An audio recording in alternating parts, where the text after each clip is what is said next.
Bonjour à toutes et à tous et bienvenue pour ce nouveau Museum Talk. Alors aujourd'hui, on accueille le docteur Belly Angoboy Ilondea. Belly est chercheur à l'Institut national pour l'étude et la recherche agronomique en République démocratique du Congo. Il travaille depuis plus de 10 ans dans la réserve de biosphère de Luki, à l'ouest de la République démocratique du Congo, où il s'intéresse à la dynamique forestière et à la résilience des forêts en réponse au changement climatique.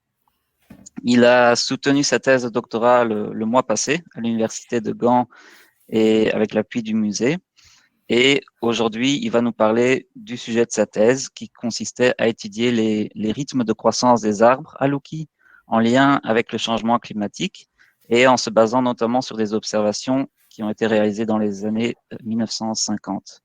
Voilà, mais je cède tout de suite la parole au docteur Belly Ngoy Ilondea. Bonjour à tous. Merci Jonas pour la présentation. Je voudrais bien commencer la présentation en remerciant tous ceux qui sont en train de nous suivre en ligne, mais également un grand merci au musée parce que si je suis arrivé à soutenir ma thèse, c'est grâce à l'appui du musée qui m'a reçu comme stagiaire au début et avec le temps, stage individuel et jusqu'à la fin, j'ai soutenu ma thèse. Je dis vraiment un grand merci au musée et puis je reste toujours l'ambassadeur du musée, bien que ce serait informel, mais je porterai toujours ce témoignage partout où je passerai.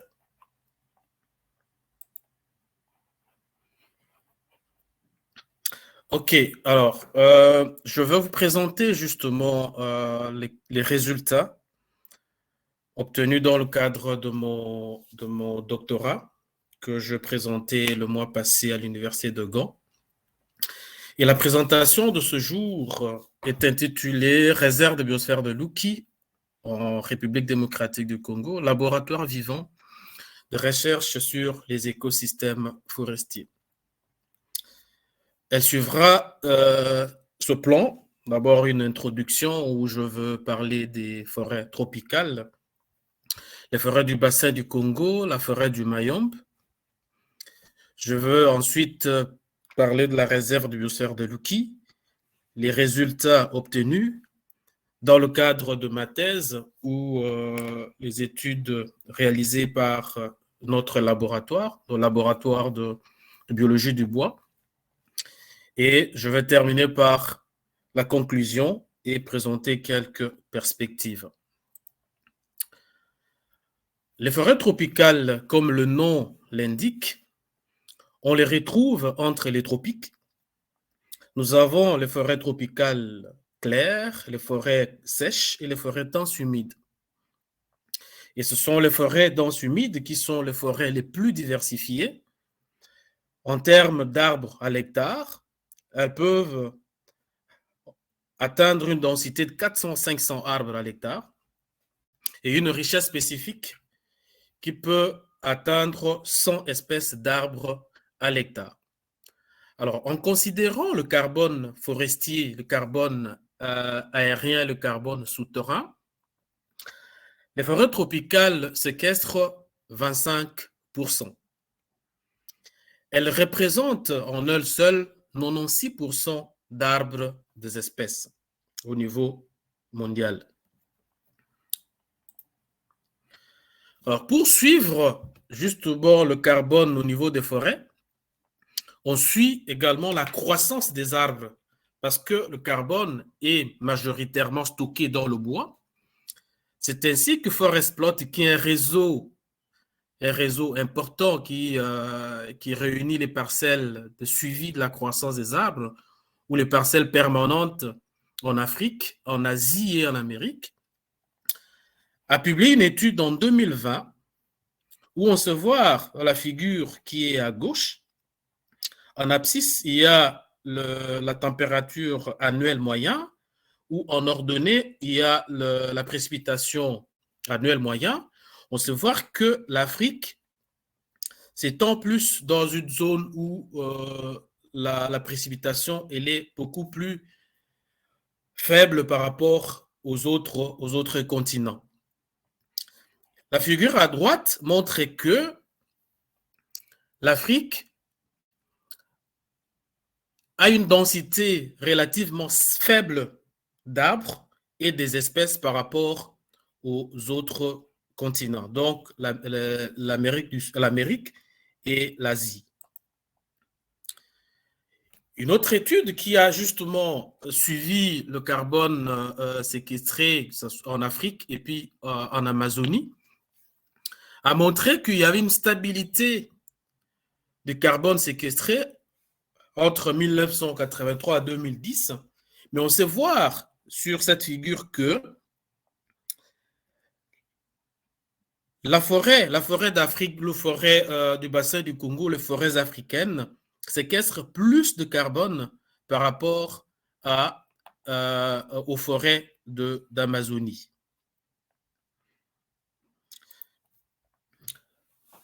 En Afrique, les forêts tropicales sont plus concentrées dans le bassin du Congo, qui constitue actuellement, d'après les études que je viens de présenter, le deuxième bloc de forêts tropicales, mais plus en termes de superficie, pas en termes de carbone séquestré, parce que l'étude de Hubo en 2020 a montré que ces forêts séquestraient plus de carbone par rapport aux forêts amazoniennes.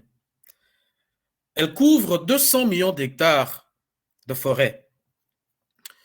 On sait voir sur la carte que l'Uki se retrouve justement à la limite sud de cette forêt du bassin du Congo. Vous allez comprendre pourquoi j'insiste sur la localisation de l'Uki à la limite de la forêt du bassin du Congo. La carte ici à gauche montre justement la forêt du Mayombe qui est représentée par la zone qui est assurée. Et la forêt du Mayombe qui part du Gabon, qui traverse le Congo-Brazzaville, l'Angola, qui arrive jusqu'à la République démocratique du Congo, dans la province du Congo central. On sait voir également l'Uki, qui est localisé justement à la limite de la forêt du Mayombe. Mais cette forêt du Mayombe est caractérisée par une très forte diversité, mais elle se développe dans une zone où la précipitation elle est faible. Comment peut-on alors avoir une forêt dans un environnement où la précipitation serait inférieure au seuil acceptable pour son développement? On va aborder cet aspect tout au long de cette communication. Mais il est également important de mentionner ici que dans la région du Mayombe, l'humidité de l'air reste vraiment élevée avec des couvertures nuageuses, plus le matin pendant la saison sèche. En ce qui concerne la flore, il y a vraiment la dominance des familles qui caractérisent les forêts, de la famille des Fabacées, de Malvacées et la famille de Méliacées. Alors, l'Uki, la réserve de biosphère, au début, c'était une station de recherche forestière de l'INEAC créée le 12 janvier 1937. Et les études à l'Uki étaient basées plus sur la pédologie et la botanique. C'est ainsi que la station a été subdivisée en blocs expérimentaux. Il y a eu 7 blocs d'uniformisation par le bas. C'est une technique sylvicole qui consistait donc à couper la forêt et planter les arbres en association avec les cultures. L'espèce qui était plus utilisée dans cette région, c'était le Terminalia superba, le limba, qui était cultivé en association avec le bananier, donc le sylvo-bananier, avec le caféier, le sylvo-caféier, avec le cacaoyer, le sylvo-cacaoyer. Il y a eu l'installation de 14 blocs d'uniformisation par le haut. Cette technique sylvicole, c'était plus d'éliminer toutes les espèces qui n'avaient pas une certaine valeur commerciale pour créer un environnement favorable pour les espèces ayant une valeur commerciale. Et c'était plus par annihilation ou par empoisonnement qu'on éliminait toutes ces espèces qui n'avaient pas de valeur commerciale. Il y a eu la mise en place des sentiers, des 6 sentiers de suivi de la phénologie des arbres. Il y a eu 3645 arbres qui ont été suivis. Il y a eu la régénération naturelle de Bryoria balsamifera. Comme les études étaient basées aussi sur la botanique, il y a eu en 1940 la création de l'herbarium de Louki. Et c'est en 1976 que la réserve a été la station de recherche forestière a été reconnue par l'UNESCO comme une réserve de biosphère. Étant reconnue comme une réserve de biosphère, il faut maintenant se conformer aux exigences de l'UNESCO. Et l'une des grandes exigences de l'UNESCO, c'est le zonage. Il faut ressortir clairement la zone centrale, la zone tampon et puis la zone de transition. C'est ainsi que ce zonage a été fait dans la réserve de biosphère de Louki pour présenter clairement la zone centrale, la zone tampon et la zone de transition. Mais avec l'aide du musée, nous avons conduit l'étude, l'évaluation de la réserve, donc des réserves de Louki et de Yangambi, et nous avons proposé qu'un Nkula Park, dans une partie de la réserve où on a fait le suivi de la phénologie des arbres, soit reconnu comme une deuxième zone centrale de la réserve. Et cette demande a été validée par l'UNESCO, dont à ce jour, il y a 2 zones centrales dans la réserve de biosphère de Louki. Pour cela, les activités qui devraient être réalisées à Louki devraient suivre les 3 fonctions d'une réserve de biosphère, qui sont donc la recherche qui rentre dans l'appui logistique, il y a la conservation et le développement. Les quelques photos ici renseignent les formations à gauche en haut. C'est la formation sur l'écologie forestière que le musée a organisée à Louki. Et ici en bas, tous les stagiaires portant les t-shirts du musée avec des grimpeurs autour du Grand Sipo à Louki. Et à droite, en haut, il y a les étudiants de l'université de Boma, une université qui a une trentaine de kilomètres de Louki, qui viennent de temps en temps à Louki pour des formations. Et en bas à droite, c'est une formation sur le terrain dans la forêt régénérée de Manzonzi, où il y a l'administration publique, dans le service qui s'occupe des inventaires et aménagements forestiers, avec les étudiants de l'université de Boma et les communautés locales. Pour le développement, il y a certaines activités de développement pour encadrer les communautés ou pour appuyer les communautés à pouvoir avoir un peu de revenus. Et la sensibilisation aussi qui se poursuit même au niveau des autorités locales. Les écoles aussi sont sensibilisées, les pépinières scolaires sont installées dans la plupart des écoles autour de Louki. Et la carte à droite en haut, c'est une étude qui a été conduite par l'ERAIT avec l'université de Liège, Jean-Blanc Agrobiotech. Ils ont placé des caméras dans la zone centrale. C'est ce qui nous a permis justement de pouvoir encore identifier les chimpanzés à Louki. Donc, il y a une population de chimpanzés qui est encore présente dans la réserve de biosphère de Louki. Pour améliorer en fait les conditions de vie des communautés qui vivent autour de la réserve de biosphère de Louki, il y a eu le développement de certaines activités alternatives, dont la pisciculture, l'apiculture et la myciculture. Tout ça rentre dans un système agroforestier qui vise à être écologiquement soutenable, économiquement profitable et socialement acceptable. Alors, nous allons maintenant présenter les résultats de nos différentes études. Ici, c'était notre première publication dans le cadre de la thèse publiée dans Bois et forêts des tropiques, qui a valorisé les données historiques de la phénologie et aussi de climat.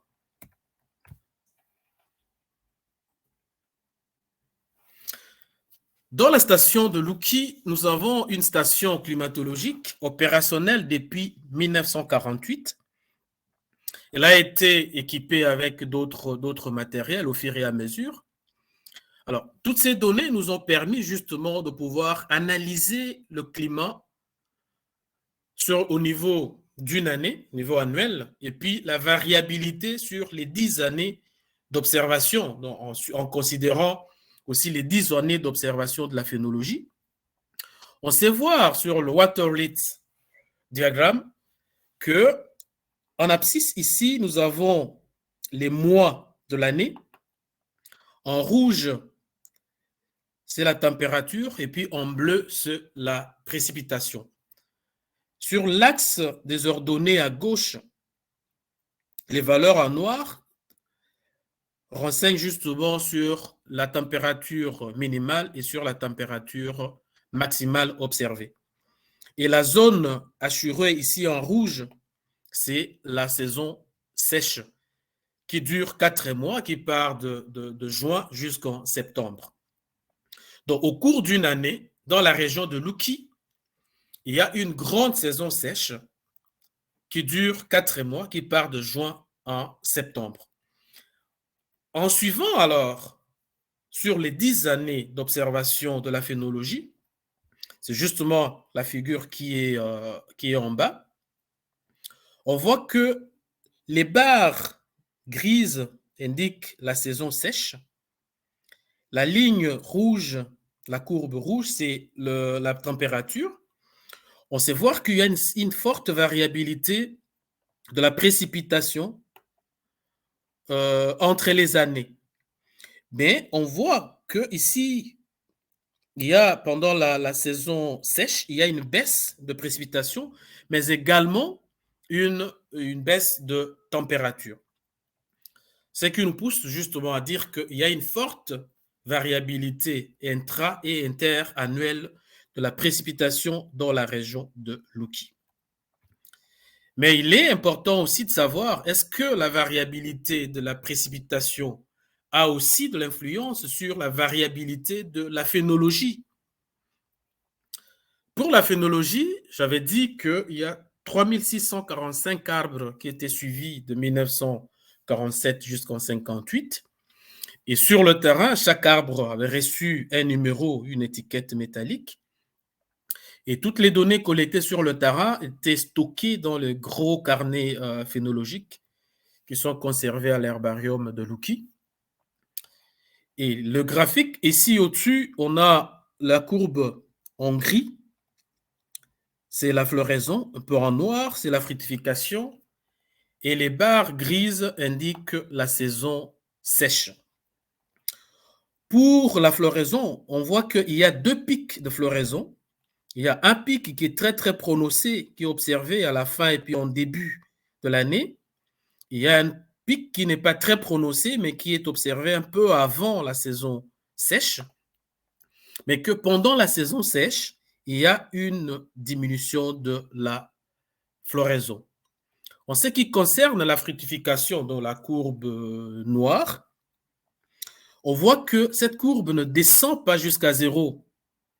Ce qui nous permet justement à pouvoir dire qu'il y a une diversité de fructification des arbres à Luki. Donc, on voit tout le temps, de temps en temps, les arbres en fruits dans la région de Luki. Mais ce qui nous avait intéressé également, c'est de savoir à partir de quel diamètre alors ces espèces commencent à se reproduire. Les arbres qui étaient suivis pour la phénologie étaient également suivis pour leur croissance. Ce qui nous a permis justement de pouvoir comprendre et de déterminer la taille de reproduction des espèces de Luki. Nous avons au total suivi 87 espèces. Il n'y a que 13 qui ont montré une différence, une relation significative entre le diamètre et la reproduction. Et ici, on se voit que en abscisse, sur le diamètre, en ordonnée, nous avons la probabilité de retrouver ces espèces en reproduction. On observe que les espèces de loups qui se reproduisent à partir d'un petit diamètre. C'est important de mentionner ici que le suivi qui a été fait à Luki n'était pas axé uniquement sur les espèces commerciales, mais le suivi a été fait sur toutes les espèces en considérant même les espèces de sous-bois. Les espèces de sous-bois qui sont dans la majorité les espèces à une croissance relativement lente, mais qui sont aussi généralement aussi des arbustes. Mais ce n'est pas parce qu'ils ont un petit diamètre qu'ils sont plus jeunes.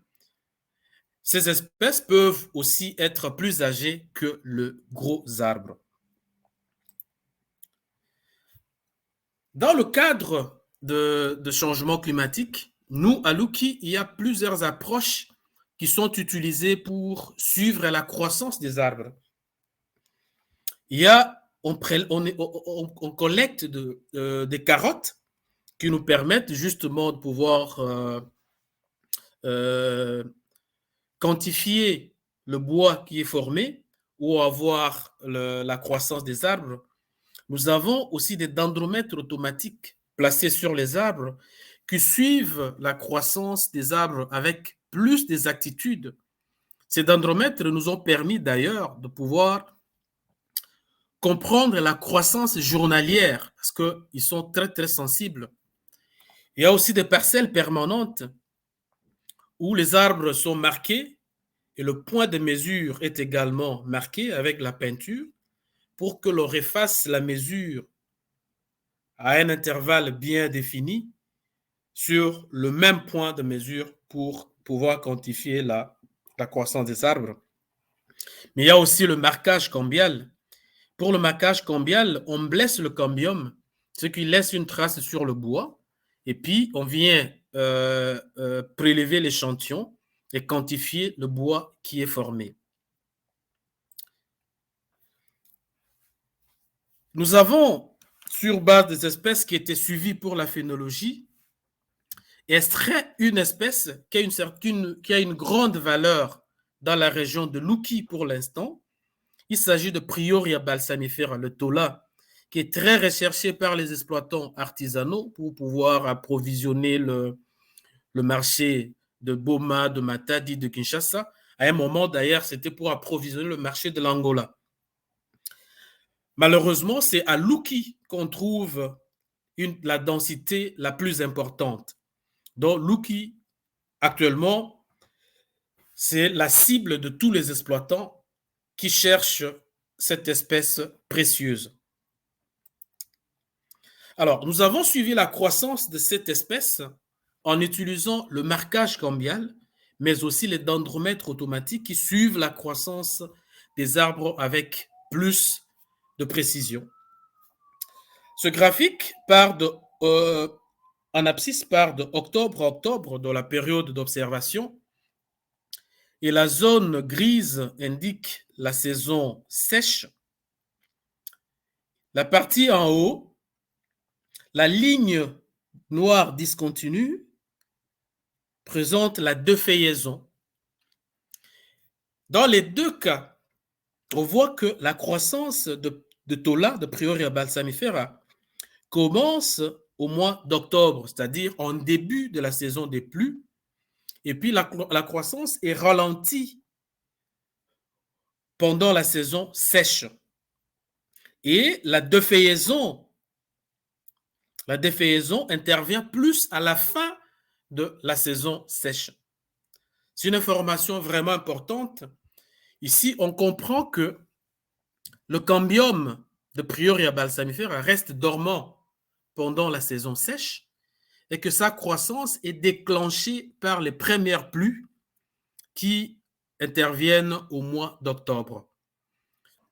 Mais sur le même arbre, nous avons placé des caméras qui faisaient des photos à intervalles d'1 heure, de 6 heures à 18 heures.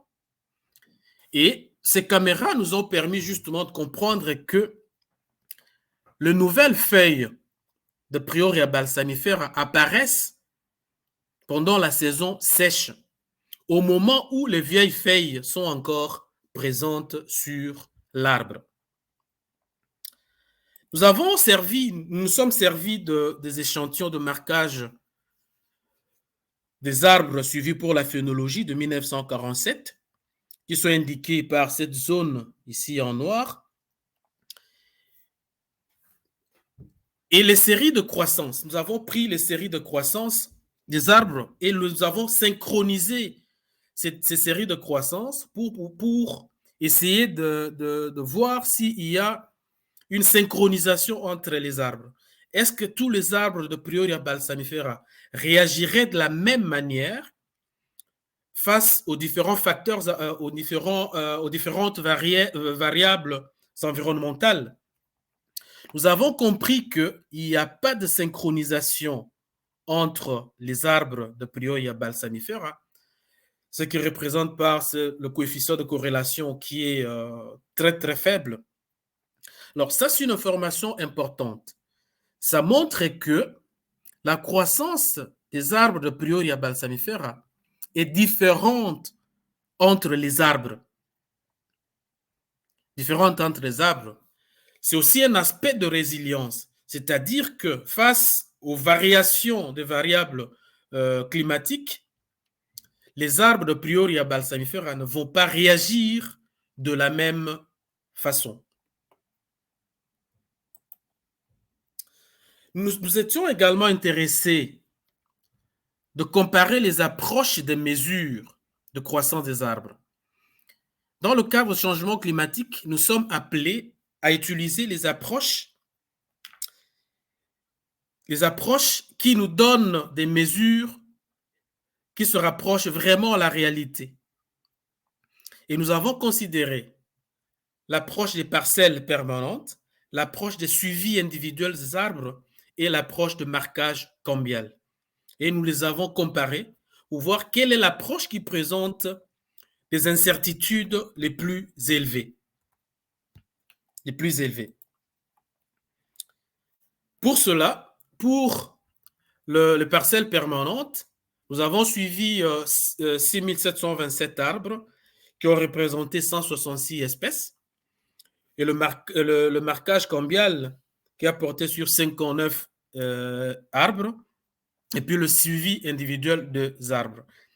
Généralement, on marque, comme je l'avais dit, on marque le point de mesure dans les parcelles permanentes pour remesurer au même endroit. Et nous avons comparé justement l'incertitude à intervalle d'une année, de 2 ans, jusqu'à 10 années d'observation. Mais nous avons trouvé que l'intervalle d'au moins 5 années donne des valeurs d'incertitude qui sont relativement très très faibles et dont les valeurs se rapprochent au marquage cambial qui donne des valeurs de croissance qui sont beaucoup plus précises. Alors, en comparant ces différentes approches des mesures, où les espèces étaient catégorisées ou organisées suivant leurs besoins en lumière, en espèces de canopées, les espèces un peu de strates intermédiaires et les espèces de sous-bois, nous avons trouvé qu'il y a une différence significative entre les groupes constitués suivant le besoin en lumière des espèces, mais aussi différences significatives entre les approches de mesure de croissance des arbres.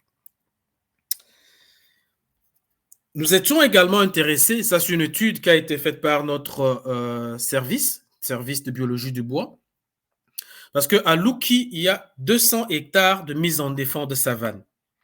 La tradition au Congo, généralement, c'est de brûler les savanes pendant la saison sèche. Alors, il y a eu 200 hectares de savane à Luki qui ont été protégés. Et nous avons maintenant, dans le cadre de cette étude, évalué la dynamique, comment la savane est en train d'évoluer vers la forêt. Sur cette photo, en haut à gauche, c'est la savane qui est régulièrement brûlée. Donc, chaque année, la savane, elle est brûlée. Et à droite, le reste des photos à droite, et puis les 2 photos qui sont en bas, c'est la forêt qui s'est formée après la mise en défense. Ça fait 15 ans parce que la mise en défense a commencé en 2005 et en 2020, on a déjà une forêt secondaire qui est issue justement de cette colonisation. Cette forêt est dominée par les espèces de macaranga et de rubiacées, ce qu'on peut voir sur la photo en haut à droite, et les espèces de zingibéracées, ce qu'on peut voir sur la photo en bas à gauche, et puis la présence de Musanga, qui est une espèce caractéristique des forêts secondaires. Alors, cette figure nous montre justement la tendance lorsque l'on passe de la savane mise en défense, comment on peut évoluer vers la forêt. Et jusque-là, la tendance, elle est tout à fait normale. Elle suit justement l'évolution progressive dont on est passé de la savane vers la forêt. Alors, qu'est-ce que l'on peut alors retenir de tous ces aspects que je viens d'évoquer?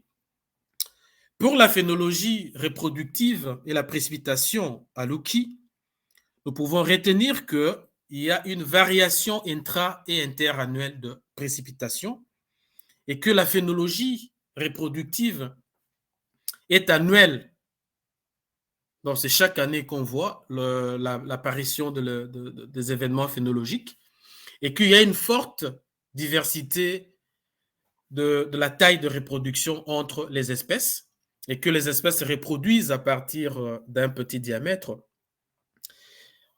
Pour les approches de mesure de croissance des arbres, dès que le marquage cambial qui donne les mesures de croissance se rapprochant un peu à la réalité avec des incertitudes beaucoup plus faibles, sont adaptés pour le suivi individuel des espèces, plus pour les espèces de sous-bois qu'une croissance lente. Et les parcelles sont adaptées pour les études portant sur des communautés, que l'incertitude de mesure diminue lorsque l'intervalle entre les mesures au niveau de parcelles permanentes augmente et qu'il y a il y a pas de synchronisation entre les arbres de Bryoria balsamifera. Pour la mise en défense de savane, et que la Manzonzi, cette forêt régénérée de Manzonzi, est passée de la savane perturbée vers la forêt et que c'est vraiment une belle illustration du système RED dans le cadre de changement climatique et de la séquestration de carbone. Alors, en conclusion, ou pour montrer les opportunités qu'offre la réserve des biosphères de Luki, lorsque nous regardons cette figure à gauche, qui en abscisse, on a la température annuelle moyenne, en ordonnée la précipitation. Le point rouge localise Luki. On voit que la forêt de Luki se situe dans une zone où il y a un peu d'incompatibilité. Suivant la température et la précipitation, on devrait plutôt se retrouver dans une zone savanicole. Mais curieusement, nous sommes dans une zone forestière avec une composition floristique dominée par les espèces forestières. Est-ce que ces espèces se retrouvent dans la limite de leur heure de distribution? Je l'avais dit au début que Luki se retrouverait à la limite de la forêt du Mayombe et puis à la limite de la forêt du bassin du Congo.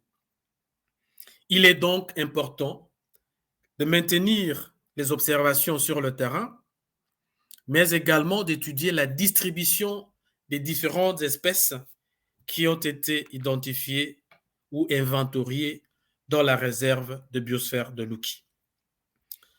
En ce qui concerne la croissance, en ce qui concerne la reproduction ou la résilience des espèces, Luki offre justement des opportunités pour les études, nous avons fait une part et qu'il y a toujours la possibilité de poursuivre d'autres études. Je termine donc avec cette photo du gros sippo, Antandrophrames utilia-luki, et cette belle photo que j'aime bien, où je me suis protégé contre la pluie avec les feuilles de Anthoclis savogeli dans la forêt de Manzonzi. Je vous remercie. Merci beaucoup. Merci beaucoup pour votre présentation très intéressante et didactique à la fois aussi. Il y a quelques questions du public, donc je vais vous les transmettre. Alors, la première question, c'est une personne qui nous dit que je vois qu'entre 1948 et 1956, la proportion d'arbres produisant les fruits diminue. Est-ce que vous savez pourquoi? Est-ce que c'est dû au climat? Ouais, justement, si on sait, c'est plus lié à la précipitation. Parce que la saisonnalité, hein, la saisonnalité de la reproduction à Luki est plus liée à la précipitation. La tendance à la baisse qui est observée est en lien également à la tendance à la baisse de la précipitation. C'est un peu contraire à ce que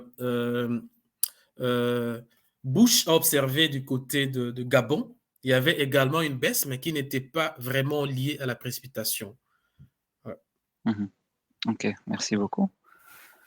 Alors, la prochaine question, c'est est-ce que vous avez des informations sur la variation de la production des fruits dans cette zone?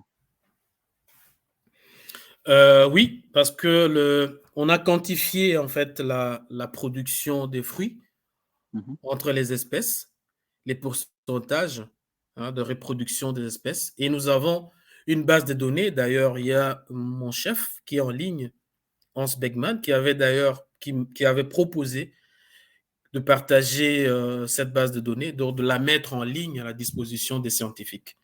Donc nous avons ces proportions. Ouais. Ok, merci. Alors, une autre question encore. Vous avez expliqué que les arbres de Bryoria balsamifera ne réagissent pas de la même manière aux variations climatiques. Il n'y a pas de synchronisation entre les arbres. Est-ce que vous avez une explication pour cette observation? Et une deuxième question qui est liée, quelles sont les utilisations de Bryoria balsamifera? Comme vous avez dit que c'est une essence très, très recherchée. Voilà. Ok. En fait, dans la littérature, on a dit que c'est vrai, il y a des variables climatiques ou environnementales qui interviennent, mais il y a aussi le caractéristique intrinsèque de l'arbre qui joue aussi sur, sur le comportement, sur les réactions face aux variables environnementales, quoi. Ouais. Et en ce qui concerne l'usage dans la région de Luki, Bryoria est recherché généralement pour le bois. C'est généralement pour le bois. Son bois à faire des meubles pour la construction. Ouais. Ok. Ouais. Merci beaucoup. Je passe à une question suivante. Vous mentionniez que les arbres tropicales, que les forêts tropicales d'Afrique séquestrent plus que les forêts d'Amazonie. Est-ce qu'il y a une explication écologique ou est-ce que c'est dû à des différences en méthode de recherche? Ok, j'ai échangé avec Oanes, qui a publié cet article. On a discuté là-dessus. Il y a le bilan de carbone. Le bilan de carbone est calculé en fonction de recrutement. Les arbres qui poussent, il y a les arbres qui meurent, et tout ça rentre dans le calcul du bilan. Et pour le moment, ce qui est constaté dans les forêts d'Amazonie, c'est que la mortalité est plus importante que le recrutement. C'est ce qui fait que cette courbe que j'ai présentée pour l'Amazonie soit en dessous de la courbe pour l'Afrique. Est-ce qu'on sait pourquoi est-ce qu'il y a une mortalité plus importante en Amazonie qu'en Afrique ou... D'après les échanges que j'ai eus avec les auteurs, c'est que la forêt amazonienne est en train de changer, en train de changer, et que d'ailleurs, il y a la mortalité, mais les espèces qui viennent, qui sont en train de remplacer, ce sont plus les espèces qu'il y avait avant, ce sont d'autres espèces qui s'installent. Voilà un peu l'explication par rapport à cette question. Ok, merci beaucoup. Alors, la prochaine question, c'est quel est le mode de dispersion du tola, donc de Prioria? Oui, c'est anémocore. Allez, encore. Est-ce que Je peut-être parle au vent. expliquer pour ceux En qui... fait, les graines, en fait, le graine de tola, qui sont des samaroïdes, donc la graine, elle est située au bout avec une aile. Et la graine est dispersée par le vent. Ok, très bien, merci. Mm. Oui, donc il y a une question qui revient aussi, c'est vous avez mentionné dans votre exposé le système RED+. Donc pour ceux qui connaissent pas, qu'est-ce que c'est exactement ce système? Est-ce que vous pouvez expliquer un petit peu? Bon, la RED+, c'est ce qu'on appelle le système de réduction des émissions dues à la déforestation et la dégradation. Il faut arriver je vais parler en termes beaucoup plus simples. Il faut arriver à définir ce que les forêts gagnent en termes de carbone, parce que c'est important pour pouvoir compenser avec comment je peux appeler ça, avec tous les effets du changement climatique, quoi. Il y a la pollution, il y a le CO2 qui augmente. Il faut maintenant pouvoir quantifier ce que les forêts séquestrent. C'est tout un mécanisme très complexe, quoi. Ouais. Ok, merci. On a encore quelques questions. Est-ce que vous voyez une valeur ajoutée des simulations, observations climatiques, ainsi que des projections climatiques faites à l'échelle régionale et à haute résolution spatiale? Oui, je vois qu'il y a une valeur ajoutée parce qu'on a les forêts, ça c'est évident. Mais il faut maintenant comprendre ce que deviendraient ces forêts sur le moyen et puis le long terme, surtout le long terme. Et ces observations que nous avons faites nous ont permis justement de comprendre les réactions des forêts face au changement climatique, quels sont les liens qu'il y a entre certaines variables climatiques et l'état actuel de forêt. Là, je fais allusion à la reproduction dans la floraison, la fructification, qui sont liées à la précipitation, mais il y a aussi la croissance des arbres, hein, le cas de Prioria balsamifera, qui ne réagit vraiment pas, hein, qui a une croissance un peu inversée, une phénologie aussi inversée par rapport aux autres espèces, quoi. Ok, merci beaucoup. Encore une question. Plus généralement, vos recherches nous permettent-elles d'avoir une idée des espèces qui seront les plus affectées par le changement climatique et de la composition de la forêt tropicale en Afrique centrale à l'avenir? Ce sera trop ambitieux de répondre oui, parce que ici, on a juste pris le lien entre la reproduction, mais pour le futur, le futur de forêt du bassin du Congo, nous avons fait juste qu'une partie. C'est juste une partie. Et on ne peut pas dire que tous nos résultats vont dans ce sens-là. Mais nos travaux nous ont permis justement de comprendre la réaction en termes de reproduction des espèces, en termes de réaction de la croissance des arbres et les changements climatiques. Mais pas vraiment à l'échelle du bassin du Congo, parce que c'est juste une partie, un aspect seulement que nous, on a abordé, l'aspect de reproduction et l'aspect de croissance de la dynamique forestière. Et justement, est-ce que c'est prévu qu'il y ait un réseau avec d'autres chercheurs de d'autres parties qui étudient d'autres parties du bassin du Congo, ou est-ce que c'est pas encore à l'ordre du jour Non, bon, j'ai présenté l'étude de Wanes, de Hubo.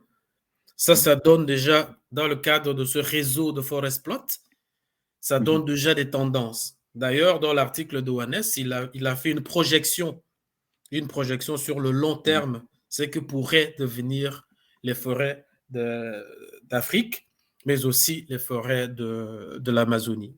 Ouais. Mais au niveau régional, toutes les institutions de recherche forestière se sont mises ensemble, ils ont créé ce qu'ils appellent le réseau de recherche des forêts de l'Afrique centrale, donc REDEFAC, qui sera d'ailleurs en réunion du 14 au 16 décembre à Douala, au Cameroun. Ok. J'en profite parce que j'ai une question qui est un peu liée à une autre échelle encore, une échelle intermédiaire. Est-ce que vous avez des études comparatives des arbres de votre site avec les autres sites le long du Mayombe? Oui, oui. On a notre étude et puis l'étude de Bush au Gabon, dans le parc de la Lopé.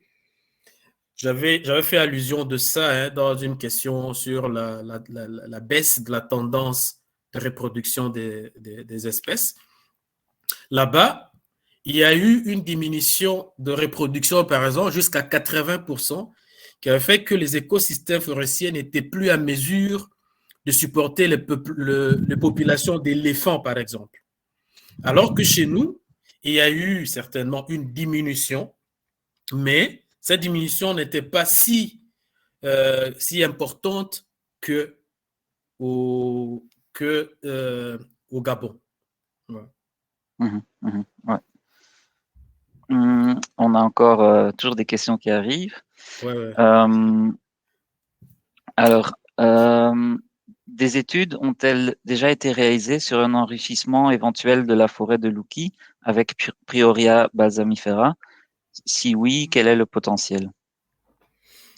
Dans la région du Mayombe, l'espèce vraiment qui a été utilisée pour les enrichissements, c'était plus le Terminalia superba.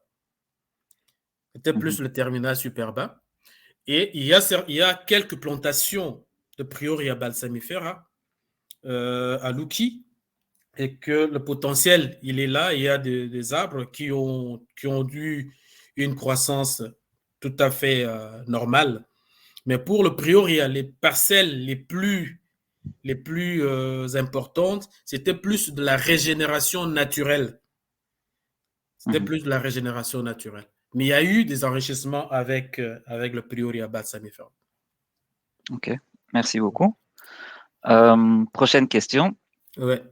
L'observation que les arbres produisent des feuilles pendant la saison sèche me paraît intéressant pour ses potentielles conséquences sur l'évapotranspiration et donc le système hydrologique climatique. D'autre part, vous dites que les arbres ne sont pas synchronisés dans ce phénomène. Donc, estimez-vous qu'il y aura un effet sur le bilan hydrique, ou est-ce que ce serait trop aléatoire? Nous avons justement identifié cette situation.